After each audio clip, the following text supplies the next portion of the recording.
আব্বা ও আব্বা কি হয়েছে খোকা? ডাকতেছো কেন? আব্বা খালা এইছে। বাপ তোর খালা যে এইছে, এমন টাইমে যে আসে, টাকা পয়সাও কাছে নেই, কি যে করি। আব্বা টাকা নেই তাতে কি হয়েছে? আমি তোমার 500 টাকা দিচ্ছি, খালা নিয়ে পার্কেতে ঘুরে আসো। আরে খোকা সোহেল, তুই যে 500 টাকা দিচ্ছি, তা তোর কি লাভ?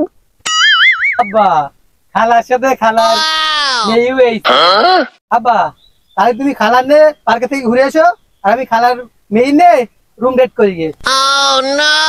কি কথা বললি রে সোহেল? তুই নে খালার মেয়ে নে রুম ডেট করতে যাচ্ছি, তা তোর মা বাড়ি রয়েছে না? আব্বা সে খালু এসি মান নে সে কখন চলে গেছে।